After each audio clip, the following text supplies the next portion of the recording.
íntegramente la responsabilidad personal, ética, social, jurídica, política e histórica por las decisiones del gobierno en relación con los sucesos del año pasado. Realmente a ese respecto no tendría yo razones para opinar en un sentido o en otro. Que yo soy responsable, único. Menciona centenares de muertos. Desgraciadamente hubo algunos. No centenares. Tengo entendido que pasaron de 30 y no llegaron a 40 entre soldados, alborotadores y curiosos. A cualquiera que tenga el valor de sus propias opiniones y sostenga que fueron centenares, a que rinda alguna prueba, aunque no sea directa y concluyente. Cadáveres se sepultaron clandestinamente, se incineraron. Eso es fácil. No es fácil hacerlo impunemente, pero es fácil hacerlo. Pero los nombres no se pueden desaparecer. No voy a admitir que hagan la lista con nombres inventados, que cojan 2 o 3 páginas del directorio telefónico. Vamos a comprobar ese nombre a qué hombre correspondía y dónde está el hueco. El hueco no se puede destruir. Recordar que el comandante de las fuerzas militares fue el primero que cayó y a los primeros disparos, y que no iba blandiendo su arma, lo que además hubiera sido lógico y natural. Iba con un megáfono en la mano, llamando a la concordia, al orden, a la serenidad. Venimos como amigos, no venimos a atacar, venimos a darles garantías a todos. Y cayó atravesado por la espalda, con una trayectoria claramente vertical. 2 de octubre de 1968. La Plaza de las Tres Culturas, en Tlatelolco, Ciudad de México. Fue testigo de una de las páginas más dolorosas de la historia contemporánea del país. Aquel día, miles de estudiantes, maestros y ciudadanos se reunieron para manifestarse de forma pacífica. Pedían libertad, diálogo y el fin de la represión. Lo hacían con pancartas, consignas y esperanza. Pero el eco de sus voces fue interrumpido por el sonido de las armas. México se preparaba para recibir los Juegos Olímpicos. El gobierno deseaba mostrar al mundo una nación moderna, unida y en paz. Pero tras esa fecha de orden, se escondía el temor a la disidencia, a la juventud que cuestionaba, que pensaba, que soñaba con un país más justo. Esa tarde, en medio de la multitud, las luces de Bengala marcaron el inicio de un horror. Soldados y cuerpos de seguridad abrieron fuego contra su propio pueblo. Los gritos se mezclaron con el caos. La plaza se convirtió en un laberinto de miedo y desesperación. Nadie sabía quién disparaba, ni por qué. Lo que quedó fue el silencio. Un silencio impuesto, prolongado por décadas. A pesar de la censura y el intento de borrar lo ocurrido, las voces sobrevivieron. Testimonios, fotografías y memorias mantuvieron viva la verdad. El movimiento estudiantil del 68 no fue en vano. Sembró en generaciones futuras el valor de cuestionar, de exigir justicia y de no callar frente a la injusticia. El 2 de octubre no se recuerda solo como una tragedia, sino como un llamado a la conciencia colectiva. Nos recuerda que la libertad tiene precio y que la memoria es la única forma de honrar a quienes la defendieron. Hoy, cada vela encendida, cada nombre pronunciado, es un acto de resistencia contra el olvido, porque la historia no debe repetirse, porque la verdad debe ser dicha, y porque el 2 de octubre no se olvida. Estamos en el Museo Memorial de Tlatelolco, 68. Del 68. Y nos acompaña la maestra Neira García Magnot, Sí. quien nos está dando esta caminata recordando el movimiento del 68 y el 2 de octubre, que, como dice la historia, no se olvida. Esta es la puerta original que estaba en San Ildefonso, en la preparatoria número 1. Es aquí donde fue el famoso batucazo, que se llama. Y esta es la puerta original, imagínense. Aquí la tenemos, es historia pura. Es historia pura completamente. Y esto pasó el 30 de julio de 1968. Fueron los eventos previos al 2 de octubre. Son los movimientos que hacen los estudiantes de medicina. Primero es el sector de los enfermeros y los médicos, ¿cierto? Sí, pero esto es aún antes todavía, antes. Estos son como ya los mítines que estaban previos, meses previos al 68, porque el movimiento de los médicos podemos hablar que empezó como mucho antes, es como precursor del 68, porque ellos lo que querían era que se les pagara cuando hacían su servicio social, su especialidad, ¿no? Y las malas condiciones que tenían cuando estaban estudiando. Entonces, hubo un movimiento apoyado también por doctores, y digamos que eso es como uno de los antecedentes previos.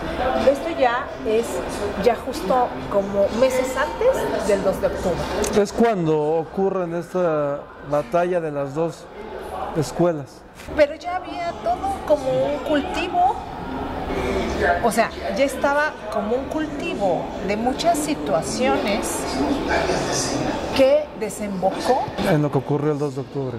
Y ahora últimamente hay una nueva versión que bueno, se me hace un poco descabellada, pero bueno, no podemos como dejarla a un lado, que el entonces rector de la UNAM quería ser el candidato para la presidencia de la República. Ajá. Así es. Y al no cuajarse eso, él empieza también como a gestar un movimiento interno, una presión. Exacto. Por medio de la universidad. Pero bueno, no lo sé, ¿verdad? Son hipótesis, suposiciones, son cosas que apenas están saliendo a la luz. Igual era el regente de la ciudad quien también estaba aspirando, Uruchurtu, ¿no? Sí. También estaba aspirando a ser candidato a la presidencia de la República. Y ninguno de esos dos nombres que suenan en la nueva versión fueron. Así es. Fue quien estuvo detrás, en silencio. Así es. Pues habría que ver, hacer, digo, es como muy alocado, ¿no? Decirlo. Yo creo que debe de haber como investigaciones, pero bueno, no dejar al lado un poco esto nuevo que se está diciendo, porque a lo mejor no fue determinante, pero sí hubo ahí alguna presión. De hecho, el rector convoca a una manifestación. Así es, la llamada Marcha del Silencio. Exacto, la Marcha del Silencio. Muy famosa. Solamente escuchaba los pasos. Así es. Y fue lo que hizo que la gente saliera de los edificios a sumarse a la marcha. Sí. Hay quienes atestiguan en los testimonios anteriores que era tan impactante solamente escuchar a los jóvenes con las pisadas que la gente lloró de la emoción y se sumaron a la causa. Por ahí hay unas fotos que están de título Los Mirones, justo, ¿no? Porque es las personas que salieron a ver qué estaba sucediendo. Esta toma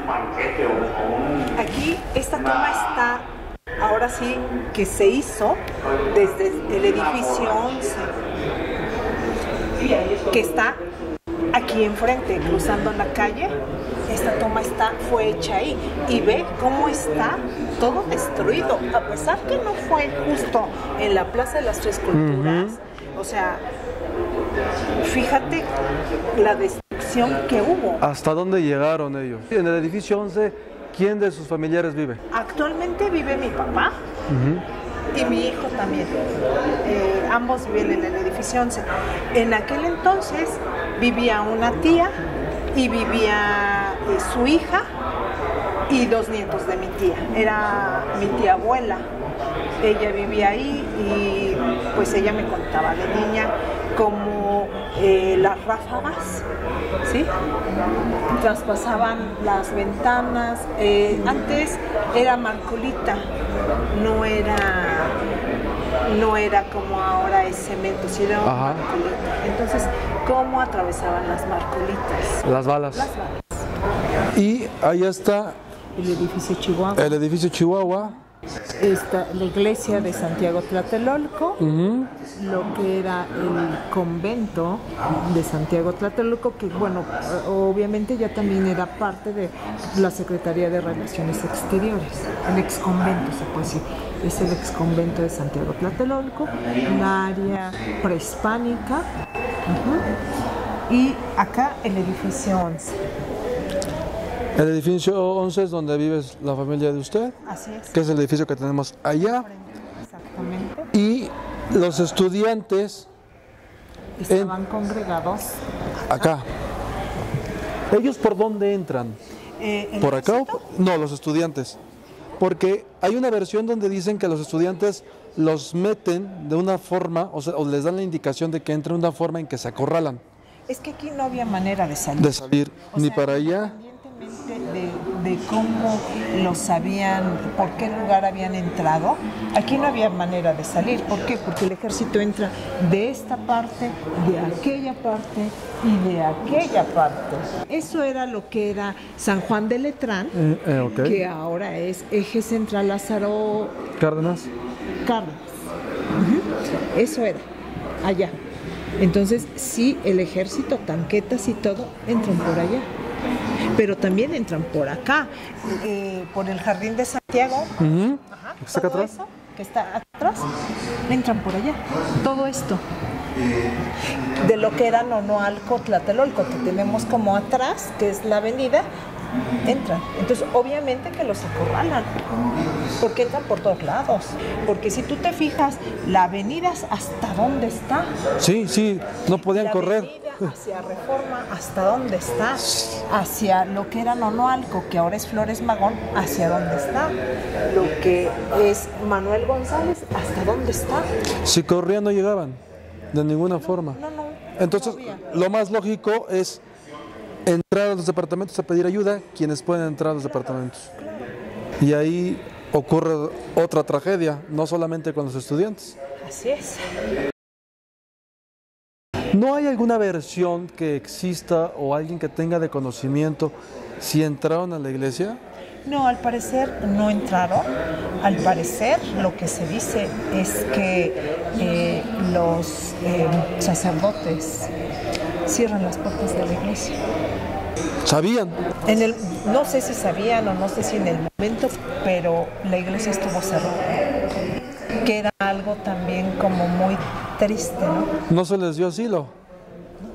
La iglesia tenemos aquí a nuestro lado derecho. Tenemos la Plaza de las Tres Culturas. Está la zona arqueológica, la conquista española con la iglesia y atrás la plaza donde se reunieron los estudiantes el 2 de octubre.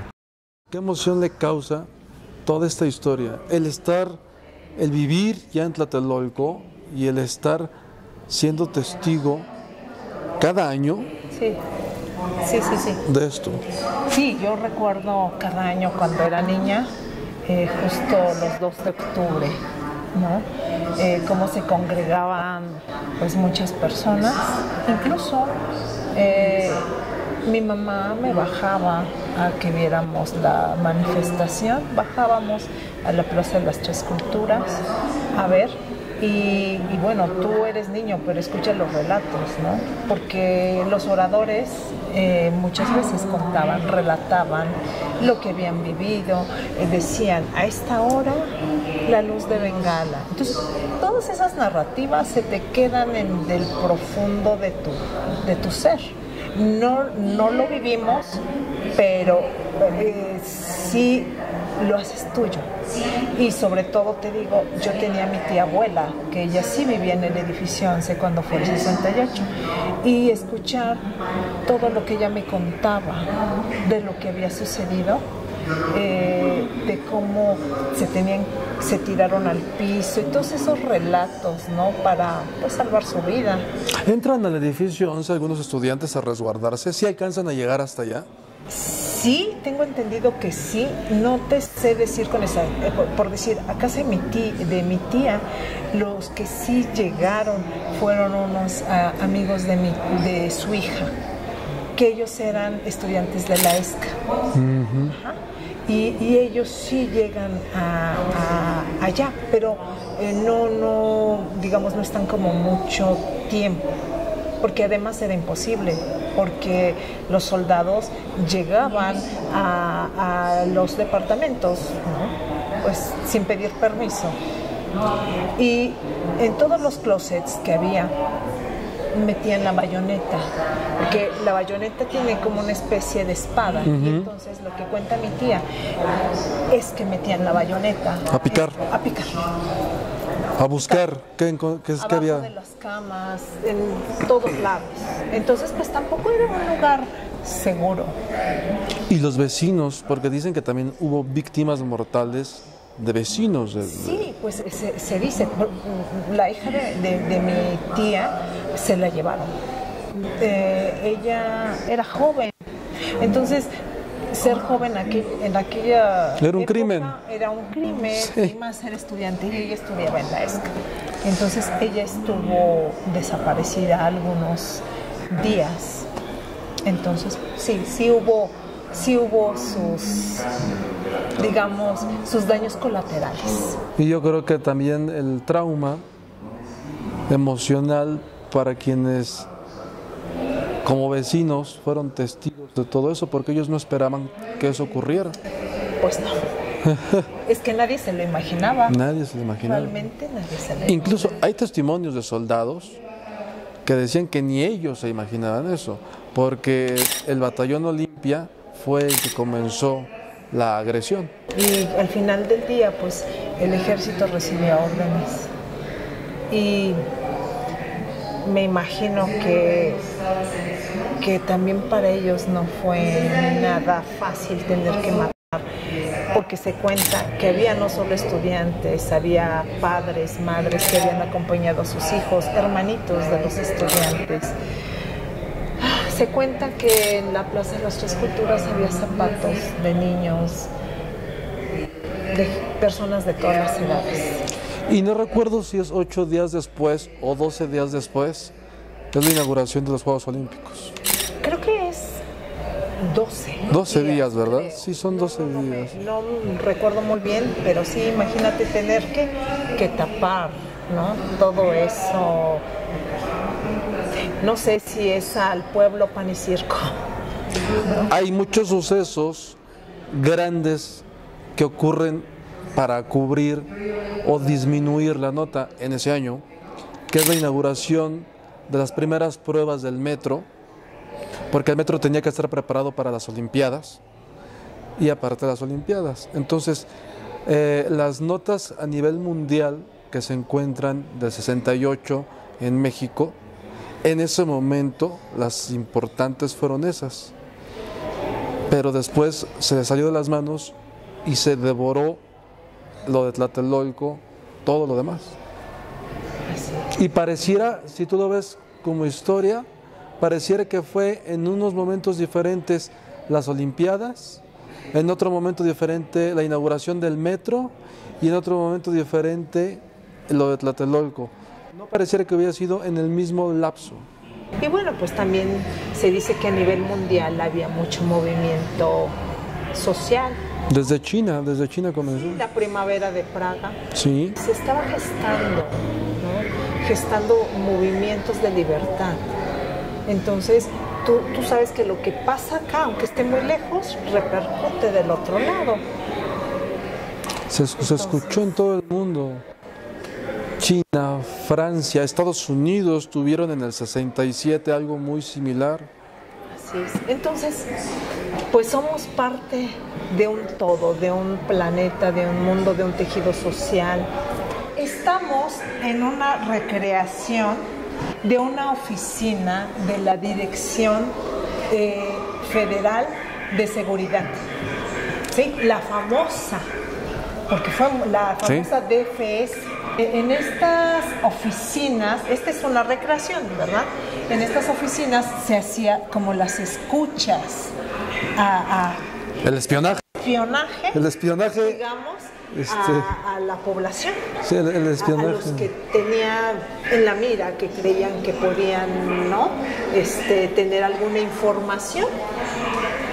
Fue muy famoso porque aparte eran muy crueles, sí, despiadados.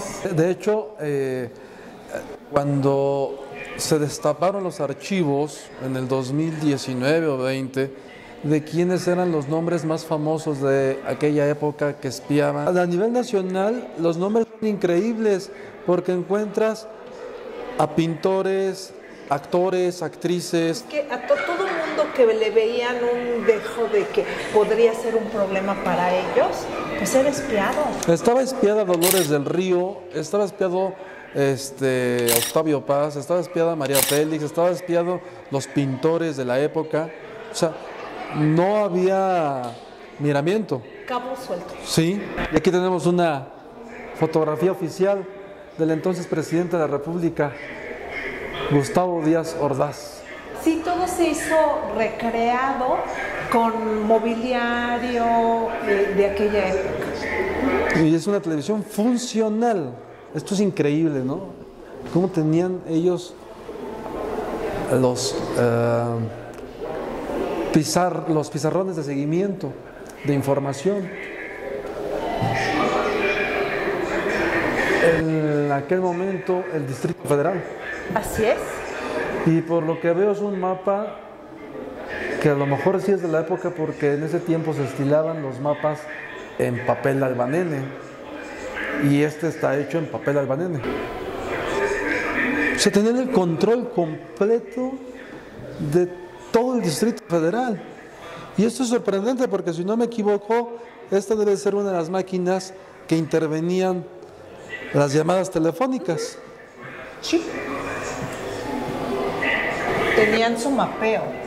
Y su color para los problemas que estaban investigando.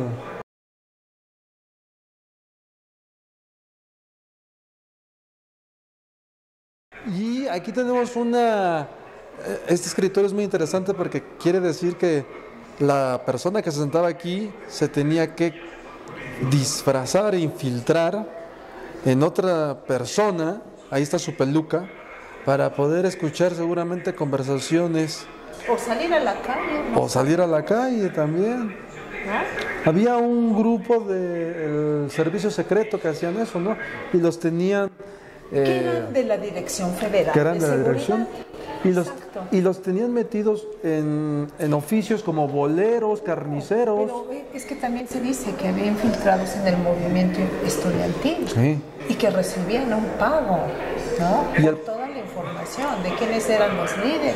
De hecho, creo que sabemos quiénes realmente fueron los infiltrados porque después fueron embajadores o escritores famosos. Nos encontramos en el edificio Chihuahua de Tlatelolco. Como podrán ver, este es el edificio emblemático desde donde se da el gran discurso de los estudiantes el 2 de octubre. Y, maestra, ¿qué anécdota tiene usted de aquí?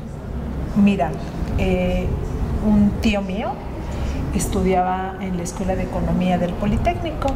Había venido con sus compañeros a la manifestación del 2 de octubre. Cuando se empezaron los tiros, él cuenta que todo el mundo corría a todos lados, que era un caos total. Ellos salieron corriendo como hacia la parte trasera del edificio Chihuahua, tocando puertas hasta que en un departamento les abren.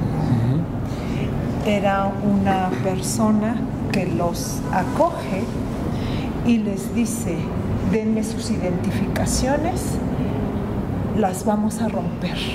No deben de tener ninguna identificación. De estudiante. De estudiantes, por supuesto.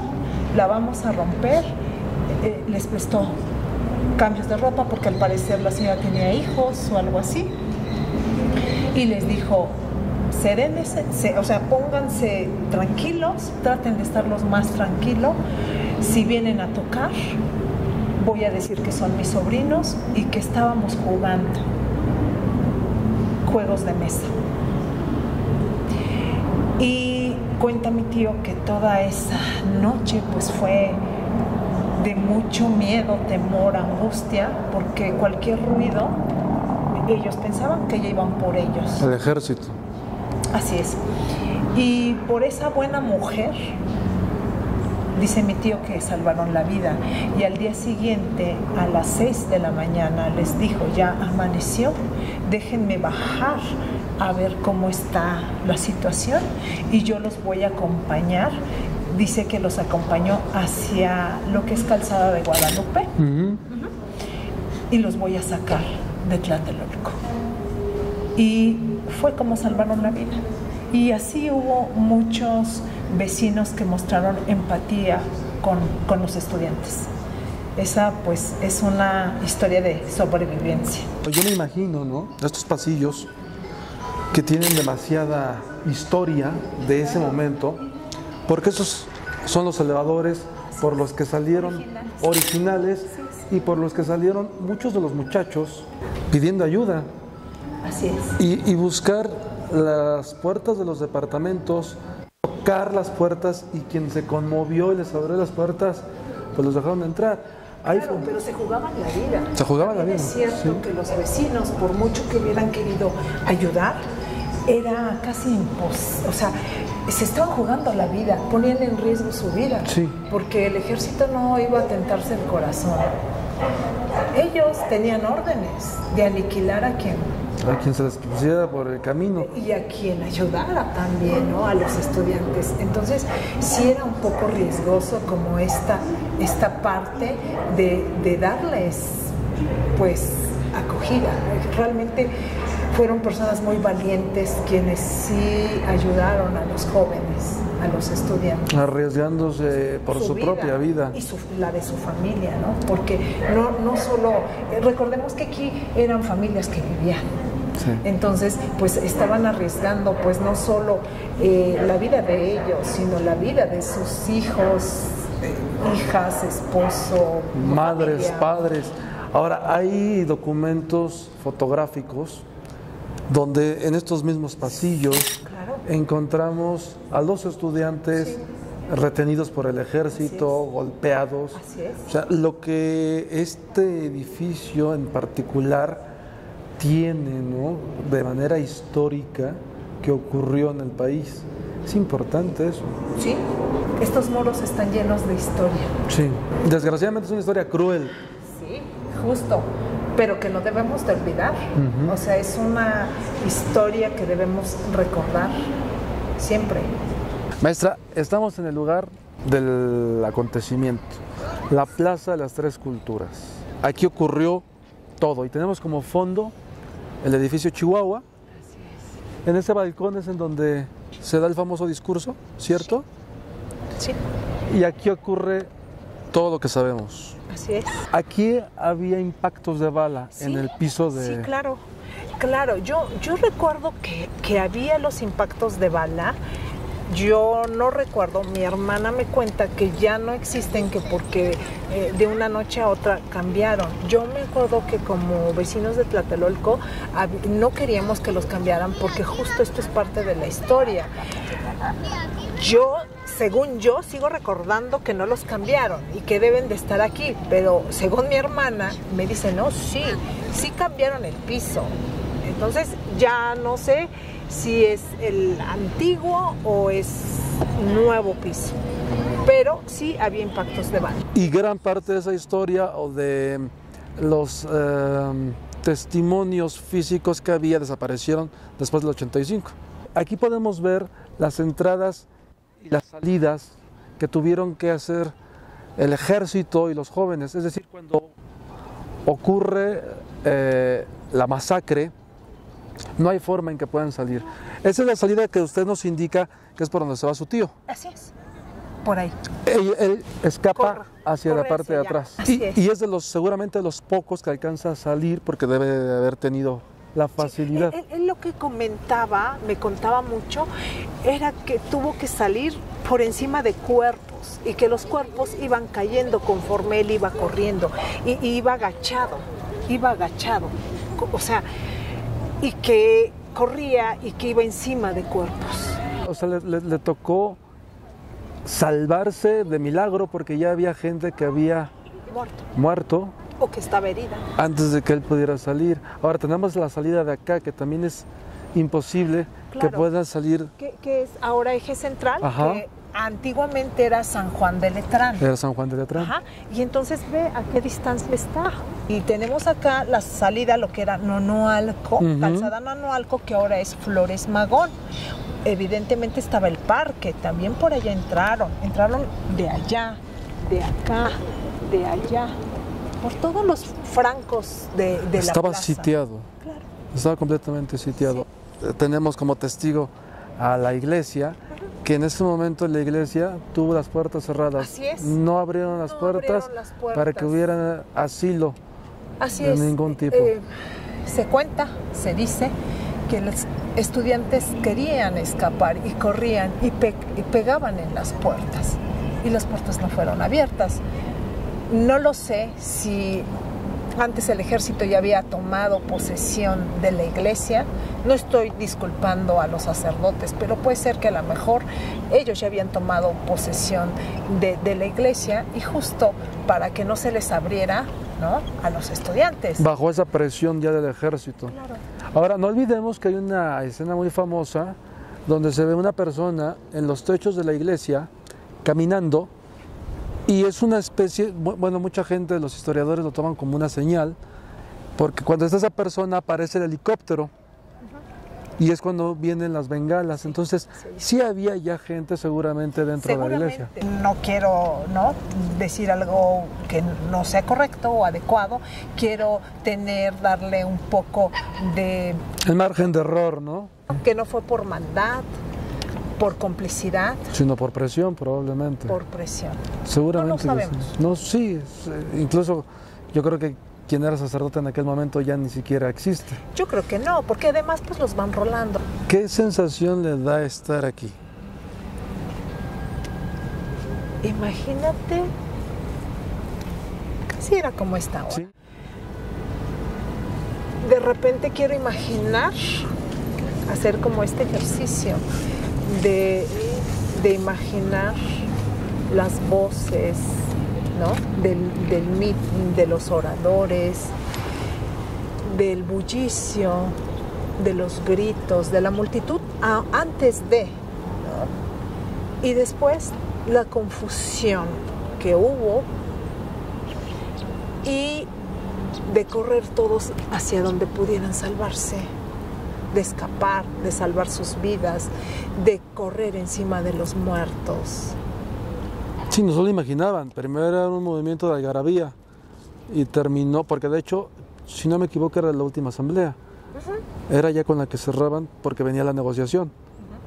Entonces era un movimiento de algarabía que termina en tragedia completamente. Así es. Entonces, pues imagínate. Ser vecina de Tlatelolco, a usted, con estos hechos, ¿qué impacto le da? Yo te voy a decir, creo que ha impactado hasta mi siguiente generación, mi hijo. Él es un ejemplo claro y él es un heredero de la disidencia. Así se nombra y lo nombro. Él es un heredero de la disidencia porque él creció escuchando pues historias, aunque él dice, sí, escuchaba algunas, pero no todas. Dice, había cosas que se guardaban en secreto y no se hablaban. Quizás porque era niño, porque no querían como contarme, ¿no?, cosas desagradables o tan fuertes para mi infancia. Sin embargo, yo creo que vivir en este lugar lo formó a ser historiador. Y creo que en su generación, en él impactó completamente, porque Él ha estado colaborando mucho en el Memorial del 68 como curador. Tiene 24 años y muy joven. Yo creo que es un heredero de todo esto. Y además le toca, como vecino de Tlatelolco, le toca una chamba tremenda, porque es la parte del 68, el Tlatelolco de los 1500 y el Tlatelolco de 1985. Sí, pues es que este lugar es emblemático, es el último reducto, ¿no? Sí. De Tenochtitlan, porque Tlatelolco es la ciudad gemela de Tenochtitlan. Entonces, 13 de agosto de 1521, 1968 y 1985. Y se nos está olvidando una fecha, que usted debe tener el dato preciso, el día que se inaugura la unidad, porque creo que eso todavía tiene aún más historia, porque dentro de la Ciudad de México, del Distrito Federal, se construye una nueva ciudad que es la unidad Tlatelolco. Sí. No recuerdo exactamente los años, pero fue en los 60. Sí, fue en los 60. No recuerdo exactamente. Lo que pasa es que se fue inaugurando por secciones. Primero se inauguró lo que es la primera sección, que va de Insurgentes a lo que hoy es Eje de Guerrero. Esa fue la primera parte. Y luego siguió la segunda sección, que va de Eje de Guerrero a lo que es Eje Central ahora, y la tercera en donde estamos, que es Eje Central a Reforma. Fue paulatino. No fue de una sola exhibición la inauguración. Así es. Este es un paso peatonal que pasa por debajo de Eje Central, lo que anteriormente en el año 68 era San Juan de Letrán. Esta parte es donde vinieron a poner los cuerpos de las personas que fallecieron. Porque pues fue un genocidio. Yo sí me atrevo a decir eso. Aquí los ponían, y a los que estaban medios muertos los remataban. Ambos lados. Esto estaba abierto, no había salones como hay ahora. Ahora es un centro cultural, ¿verdad? Tenemos una biblioteca que es la generación del 68, pero antiguamente no estaban estos salones, estaba completamente abierto. Y aquí fue a donde estuvieron almacenando cuerpos. Y el ejército tuvo que sacarlo seguramente por aquí arriba. Claro. O sea, seguramente entraron las... Por acá o por acá. Porque aquí arriba era San Juan de Letrán, hoy Eje Central. Eje Central. Entonces tenían que ponerlos en un lugar estratégico para sacarlos. Los tanques estaban colocados aquí. Estaban aquí arriba. Sí, estaban colocados aquí. Ahora sí, estamos por fin en la terraza del edificio 11. Así es. Y cuéntenos, ¿qué ocurre aquí? Desde la óptica del 68, ¿qué ven desde aquí? ¿Qué testigo hay que puede alcanzar a ver todo lo que está pasando ahí en la Plaza de las Tres Culturas? Pues como vimos en el museo, no sé si recuerdan la foto que les dije, esta foto fue tomada desde el edificio 11 y cómo se ve destruido. Una tía abuela mía, la profesora Raquel McNaught, vivía aquí en el edificio 11, en la entrada del medio. En aquel entonces era, en el piso 11 vivía ella y en la entrada 4. Ella vivía con su hija, con el esposo de su hija y sus 2 nietos, que estaban en edad de la primaria aproximadamente. Su hija estudiaba en la ESCA, pero justo cuando es el 2 de octubre, mi tía acababa de sufrir una embolia. Ella estaba imposibilitada de moverse y estaba con sus 2 nietos. Ella cuenta que en silla de ruedas, pues lo único que alcanzó a hacer fue tirarse al piso, porque las ráfagas que entraban era marcolita, entonces atravesaban mucho más. Eso nos cuenta de ese día. pero dice que inmediatamente después pasaban rondines del ejército, subían y bajaban las escaleras y entraban, porque ni siquiera pedían permiso, o sea, era tirar puertas. Y entraban y en los closets de los departamentos con las bayonetas entraban y picaban para ver que no hubiera estudiantes, porque ellos pensaban que estaban escondidos en los departamentos.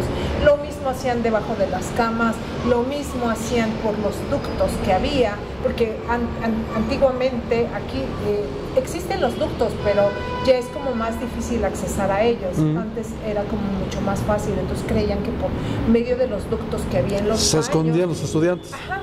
Entonces también por los ductos metían las bayonetas, porque creían que a lo mejor si no estaban en el departamento, posiblemente habían podido salir al ducto y ahí estaban escondidos. Entonces también picaban. Y pues ellos no tenían piedad. Ellos era de entrar, de insultar, de golpear. De matar. Claro, por supuesto, si no se tentaron el corazón para matar, pues imagínate, ellos no se tentaron el corazón con nadie. La hija de su tía es retenida por el ejército. Así es retenida por el ejército porque ser joven era sinónimo de ser delincuente y de estar involucrado en el movimiento del 68. Sí, mi tía también era simpatizante, mi tía sí era simpatizante del 68 y ella estuvo recluida en el campo militar número 1. No te puedo decir con exactitud qué pasó, porque son de esas historias que no se cuentan, ¿no? Por el dolor profundo que hay. Entonces no te sé decir qué pasó cuando estuvo recluida. ¿Ella cuántos días aproximadamente está fuera de casa y cuándo regresa? ¿Regresa ella por su propio pie? Sí, regresa por su propio pie. Estamos hablando que son como una semana o dos, pero sí sus compañeros la fueron a buscar. A las morgues, a los hospitales. Mi tía no se podía mover, entonces sí hubo ayuda por parte de sus compañeros de escuela que fueron a revisar si no la encontraban. Ella lo que cuenta es que la retuvieron por aquí abajo y que tenía el cabello largo y que la arrastraron hasta un camión de los soldados. Y se la llevaron. Y se la llevaron. En esta parte de lo que es hoy Eje Central estaban las tanquetas. Así es. Entonces, estando las tanquetas ahí, tenían el acceso directo a quien podía cruzar de edificio a edificio o a la plaza. Y eso fue lo que seguramente ocurrió. Y es que además también recordemos que en el 68 ahora hay portones abajo de los edificios. Estaba abierto. No había, o sea, estaba completamente cerrado. No existía esta seguridad alrededor del edificio. Esto se pone, de hecho, después del 85. O sea, los estudiantes sí, los que pudieron escapar. Subieron. Claro, podían subir, porque lo que ellos querían era salvarse. Sí. Los estaban cazando. Sí. Maestra, le agradezco enormemente la tarde que nos dio.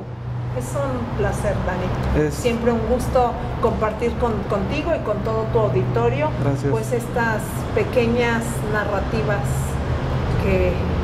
que me permites compartir.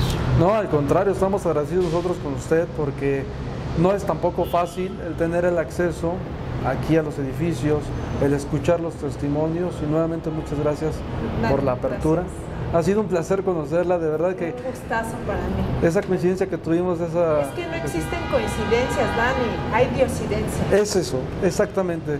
Fue una cuestión del creador que hizo que nos conociéramos y me gustaría que usted me dé una entrada para la siguiente persona a quien vamos a hacerle unas preguntas. Pues es mi hijo, Iván Emiliano, que como yo te decía, es un heredero de la disidencia. Quizás mi generación fue tal vez rebasada, digamos, ¿no? Como que se perdió quizás en el rescate de toda esta historia, pero tengo a mi hijo que es historiador. Estoy muy orgullosa porque veo que como joven se ha interesado mucho en los movimientos sociales que hay en México y mira que ha participado en curaduría en el M68 y pues, ¿yo qué te puedo decir? Es un verdadero heredero de la disidencia. Pues ahora vamos a tener el placer de escucharlo. Sí. Iván López, historiador, joven de 24 años. Sí. A ver, me llama mucho la atención que un joven de 24 años se interese por una carrera que, digamos, yo la sentía hasta como en peligro de extinción. Ahora quieren ser youtubers. Sí, un poco. Pero tú te enfocas en algo que es el rescate de nuestra identidad. ¿Y hacia qué camino va directamente cuando tú escoges? Hablabas de una especialidad. Cuando tú escoges especializarte en algo dentro de la historia. Bueno, para empezar, justamente sí es un poco raro escoger esa carrera. Yo un poco la escogí pues por mi historia familiar. Bueno, pues ya tuviste el gusto de conocer a mi mamá. Es muy buena rescatando pues la historia de nuestra familia y conectándola con la historia de nuestro país. Entonces pues yo crecí escuchando esas historias y de ahí surgió como mi gusto por esta disciplina. Después cuando pues ya tenía que buscar qué estudiar, yo estudié en la UNAM y decidí estudiar historia. A lo largo de la carrera pues fui como decidiéndome estudiar más un periodo contemporáneo, justamente porque me gustaba entrelazarlo con estas historias que desde chico fui escuchando, pues del 68, del 85, de los movimientos sociales de los 70s y bueno, todo esto. ¿Tú qué has encontrado en la historia del 68 que te llame la atención, muy aparte de lo que ya la mayoría de las personas sabemos? ¿Hay algo que tú hayas encontrado que de pronto se puede perder en esos libros? Digas, esto no se ha dicho, o sí está, pero no se ha dicho con el énfasis que se tendría que decir. Pues sobre todo la manera en que la sociedad mexicana y la sociedad de la capital se solidarizó con el movimiento estudiantil. Creo que se menciona mucho a los estudiantes, que evidentemente tienen un gran mérito, pero creo que no se ha hecho tanto énfasis en lo mucho que se involucraron otros sectores de la población, ¿no? Desde vecinos de aquí de Tlatelolco, de Tepito, de las colonias del centro, de las colonias donde se encontraban las diferentes escuelas, incluso funcionarios públicos en su momento, distintos sectores sociales, las clases medias, pero también las clases bajas, que apoyaron mucho a los estudiantes en su momento. Como historiador, a partir del 68 hacia acá, ¿ves una diferencia en este tipo de movimientos? Porque tenemos recientemente uno que es Ayotzinapa, no de la misma magnitud, pero pasaron cosas similares. ¿Crees que este tipo de acontecimientos son más respetados hoy en día o pasan como en algún momento pasó en el 68 con un silencio penumbral por parte del gobierno, de las autoridades, y después esperemos a ver cómo va surgiendo la historia? Creo que la dinámica es distinta, pero sí me parece que la búsqueda de justicia, de verdad, sigue siendo complicada en México. Hoy a los, quien sabemos, algunos nombres famosos de los líderes del 68, ¿tú cómo los consideras? Como ya dije, tienen grandes méritos por su papel que jugaron en el momento, pero justamente cuando yo hago historia, más que centrarme en los líderes, en estos personajes que llegamos a conocer sus nombres, me gusta centrarme pues justo en el papel de la sociedad, de los sectores que tal vez no se nombran tanto, y conectarlo más, digamos, para en vez de hacer una historia de grandes personajes o de grandes personalidades, pues hacer una historia, pues... Lo que ocurrió aquí, ¿no? ¿Qué historias conoces de la gente que pudo colaborar? Me hablabas de vecinos de Tepito, sí, de vecinos de aquí. ¿Conoces algunas historias que se pueden rescatar del 68? Sí, pues justamente incluso historias que anteceden al trágico evento del 2 de octubre. Pues como sabemos hubo muchos meses de movilización y bueno, antes junto a la plaza estaba la vocacional, había una vocacional, y entonces pues justo esos jóvenes trataban de involucrar a los vecinos, y cuando llegaba a haber represiones, justo los vecinos se involucraban en la manera que trataban de defender a los estudiantes, ¿no? Hubo incidentes incluso en el que pues hubo enfrentamientos con los vecinos de Tlatelolco, del ejército, de la policía. Hubo, digamos, incluso accidentes trágicos.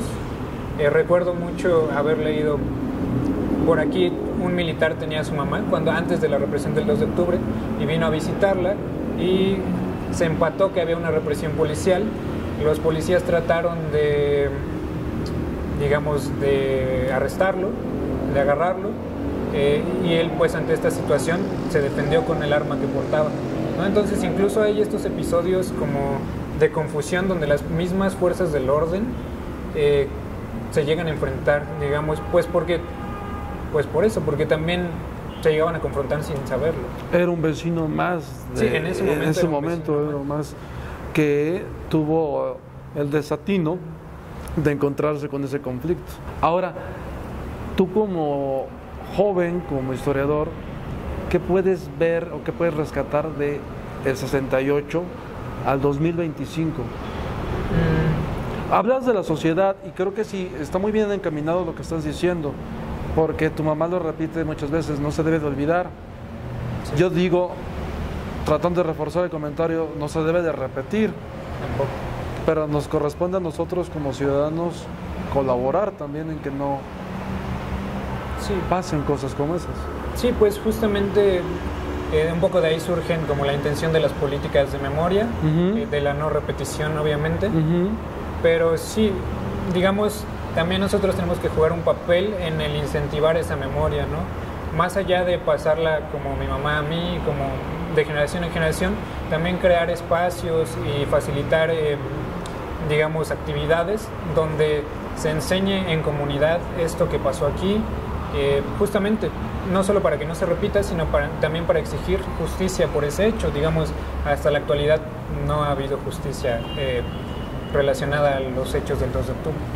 ¿Has ahondado un poco en esos archivos del 2 de octubre, de lo que dices de estas víctimas que de pronto no han recibido justicia? Las cifras oficiales, según Díaz Ordaz, son de 34 a 40 personas, ¿no? Sí. ¿Qué cifras podríamos decir que fueron? Digamos, justo hay debate, están las cifras oficiales, pero donde yo tengo entendido, las cifras más altas ascienden a unos 400 estudiantes. 400 estudiantes. Sí, las estimaciones más altas. Yo te puedo hacer una pregunta que me queda rebotando en la cabeza con una entrevista que le hacen a Díaz Ordaz. Díaz Ordaz dice, hablan de cientos. Menciona centenares de muertos. Se dirá que es muy fácil ocultar y disminuir. Podrán decir, como se ha dicho en otras ocasiones, que hicieron desaparecer los cadáveres, se sepultaron clandestinamente, se incineraron. Pero los nombres no se pueden desaparecer. Pues hay un nombre, que lo pongan a la lista. Pero ¿cómo eliminas a una persona, si hablas de cientos, de un comedor, decía Díaz Ordaz? Entonces tendrías que eliminar a toda la familia y el hueco ya es más grande. Tú a esas palabras de Díaz Ordaz, ¿qué le responderías? Porque lo que dice tiene lógica y no, porque era el presidente de la República y tenía el poder de hacer que 400 personas desaparecieran. Sí, porque además no era la primera vez. O sea, México venía, por lo menos desde principios de los 60s, de una lógica en la que el ejército, distintas fuerzas del Estado eran ocupadas pues para desaparecer, para asesinar. Digamos, hay hechos pues antecedentes del 68, como el asesinato del líder campesino Rubén Jaramillo, donde asesinan a toda su familia, el ejército. Después de, digamos, viene 1965, el ataque al cuartel Madera, ¿no? La primer como guerrilla socialista que hay en México, y toda la represión que ocurre después de eso. Digamos, Lucio Cabañas ya se había alzado antes del 68 y ya empezaba a haber toda esta red de represión en Guerrero. ¿no? Donde es el país donde hasta hace unas décadas reportaba el número más alto de desapariciones, porque eran las desapariciones que ocurrieron justamente en esta época. Ya el Estado tenía un aparato bien afinado para desaparecer gente, la verdad. Me comentaba tu mami una anécdota de un familiar de ustedes, un tío, si no me equivoco, que creo que sí era un tío, el militar, el que se llevaba Sí. los cuerpos al mar. O sea, puedes pensar en esa estrategia que parece de película, de llevarte a la gente hasta el mar y ahí Sí. perderlos. Sí, pues los famosos vuelos de la muerte, que a ¿También? la fecha ya están comprobados, digamos, a raíz de la última Comisión de la Verdad se documentó cómo se llevaba este proceso. En Guerrero, ¿no? Sí, en Guerrero. Sí, en Guerrero con el gobernador Figueroa. Sí. Sí, ¿no? Sí, recuerdo eso. Entonces, todo eso puede caber, aunque parezca película, en lo que tú dices. Ahora, ¿cómo buscamos justicia para gente que ya no existe? O sea, y además legalmente ya no existe, porque desaparecieron legalmente esas personas. E incluso los perpetradores, pues muchas veces ya tampoco están aquí. Ya, pues por el tiempo que ha pasado, ya fallecieron. Pues digamos, para mí en este punto buscar justicia sobre el 68 sería pues buscar la verdad, o sea, que haya una claridad de qué sucedió, quién lo ordenó y que haya medidas de reparación para los actores que siguen vivos hasta la actualidad, pero también para las nuevas generaciones, digamos, que haya un compromiso de no repetir esta clase de represiones y haya políticas de memoria claras y pues incentivadas y financiadas desde el Estado, que pues al final es una deuda que tiene. ¿Con qué versión te quedas? ¿Díaz Ordaz o Echeverría? Es que dicen que pudo haber sido uno o pudo haber sido el otro el que dio realmente la orden. Y luego se disputaba la presidencia de la República, la candidatura. Justamente yo creo que es a propósito que es tan confusa la historia, e incluso el accionar, ¿no? Que no sea solo el ejército, sino también el batallón Olimpia, que hace todavía más confusa la situación, pues se hace a propósito. Yo creo que quien lo ordenó lo hizo con la intención de que nos lo preguntáramos hasta la actualidad y no pudiéramos responderlo con una certeza clara. ¿Quién fue realmente? Ahora se repite después, en el halconazo. Sí. Y ahí viene una conjetura colectiva, ¿no? No fue Díaz Ordaz, fue él. Porque pasa algo semejante a un menor grado, pero ocurre también. Se quedan estos, como dices, preguntas ahí en la nube, porque no los vamos a poder resolver. Solamente ellos supieron quién fue el que dio la indicación. Sí. Y más allá de quién haya dado la orden en ese momento, también son conductas que se repiten, que se aprenden, ¿no? O sea, estas estrategias se empiezan a enseñar, se repiten otra vez. Digamos, para mí quedan como en el abanico del accionar del Estado, ¿no? Es algo que ya saben hacer, algo que pueden repetir y saben que pueden salirse con la suya. ¿Crees que pueda pasar eso en el 2025, en estos años que vivimos, que pueda ocurrir algo semejante? Yo creo que a la fecha se ha complejizado aún más la manera en que se ejerce la represión por un actor pues, que surgió en las últimas décadas, el narcotráfico. Digamos, no es lo mismo una desaparición forzada en los 70s que una desaparición forzada en la actualidad, porque se puede involucrar este nuevo actor. ¿A quién culpas además? Sí, justamente, funciona igual que un grupo paramilitar. Digamos, tienes un actor que puedes decir que es externo al Estado, que no forma parte oficial del cuerpo del Estado, que perpetra una desaparición. Entonces, de esa manera, tú ya pues, te puedes deslindar de la responsabilidad de haberla ejecutado personalmente, digamos, de haberla ordenado. Entonces, me dejas con una pregunta brincando. ¿Corremos más riesgo de que ocurran cosas como esas y fácilmente culpar a este actor que existe? Justamente creo que lo vimos, por ejemplo, en el caso de Ayotzinapa, que a quien se buscó culpar fue al crimen organizado y quitándole peso al accionar de pues, los funcionarios, de las fuerzas de seguridad que estuvieron involucradas. Me gustaría que nos regales una entrevista más grande que nos compartas toda la documentación que tienes. Esto, el tema que traes de los movimientos sociales, creo que son muy, muy interesantes, y rescatar a personajes como Lucio Cabañas, que hay muchas generaciones, incluso tu generación, que ya ni siquiera saben quién fue. Volverlo a poner en el radar, creo que será algo atinado para la gente. Para la audiencia, sí, pues con mucho gusto, cuando se presenten estos temas, yo con gusto hablo de ellos y me preparo para mostrar la documentación y también pues compartir alguna fotografía, archivo, pues para que la audiencia pueda revisar. Que tienen que saber que ahí está nuestro ADN, para que no se repitan. Sí, y más allá de que para que no se repitan, también para saber, me parece a mí, que hay todo un abanico de posibilidades, ¿no? Para mí, lo más significativo y valioso de la historia es justamente conocer cómo eran antes las cosas, cómo han cambiado, y saber que pueden seguir cambiando, que podemos transformarlas, que podemos pues accionar en nuestro presente, porque si no todo ha sido como es ahora, también podemos cambiarlo. Así es. Pues es una promesa entonces. Sí. Nos ponemos de acuerdo. Nos ponemos de acuerdo con el Iván, muchísimas gracias por tu tiempo. Nos quedamos pendientes con eso, pero va a ser más exquisito porque vamos a tener un abanico más grande de conversación. Sí. Y a los temas que tú escojas, creo que será prudente, porque los movimientos sociales hoy, mañana y siempre van a ser vigentes. Sí, y fundamentales para, pues digamos, nuestra realidad política y social. Eso es muy interesante. Gracias, Iván. No, que mucho gusto y muchas gracias por el espacio. Igualmente, no, gracias a ti, al contrario. Nos vemos en la próxima de Archivo Abierto, desde aquí, desde el edificio 11 de Tlatelolco. Llegamos temprano y miren, ya nos agarró la noche.